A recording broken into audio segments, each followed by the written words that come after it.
নমস্কার সবাইকে। আজকে আমি দেখাবো 3টি কম্বো রেসিপি বাট পার্ট 1। আজকে আমি রান্না করব চাইনিজ ভেজিটেবল রেসিপি। এর জন্য আমি সবজি নিয়ে নিয়েছি পেঁপে, গাজর, পেঁয়াজ এবং ক্যাপসিকাম। একে একে আমি সবজিগুলোকে সিদ্ধ করে নেব। প্রথমে আমি দিয়ে দিচ্ছি গাজর।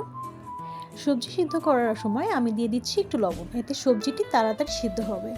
তো গাজর কিছুটা সিদ্ধ হয়ে আসার পর আমি দিয়ে দিচ্ছি পেঁপে।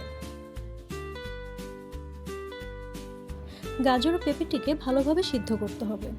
আমার উচিত ছিল সবজিগুলো আরেকটু ছোট ছোট করে কাটা, কিন্তু আমি আসলে ভুলবশত আমি জিনিসগুলোকে একটু বড় করে কেটে ফেলেছি। আপনারা পারলে একটু ছোট করে কাটবেন। তো আমার সিদ্ধ হয়ে গেছে, এখন আমি এটি আলাদাভাবে ছেঁকে তুলে রাখছি। সবজি সিদ্ধ করা জলটা আমি রেখে দিয়েছি, সেটা আমি পরে ইউজ করব। সবজি সিদ্ধ করা জলটির মধ্যে আমি একটু গোলমরিচ দিয়ে দিচ্ছি।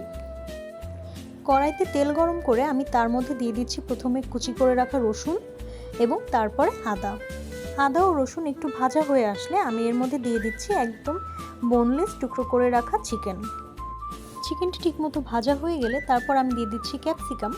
তারপর ক্যাপসিকামটাও একটু ভাজা করে হালকা করে তারপর আমি এটার মধ্যে দিয়ে দিব পেঁয়াজ।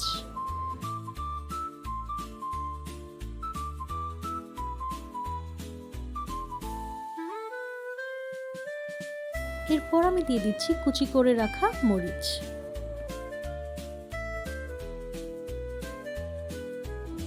এরপর আমি সিদ্ধ করা গাজর ও পেঁপেটা দিয়ে ভালো মতো নাড়াচাড়া করব, যাতে মশলা যেগুলো দিয়েছি সেগুলো ভালো করে সবজির গায়ে মাখা হয়ে যায়।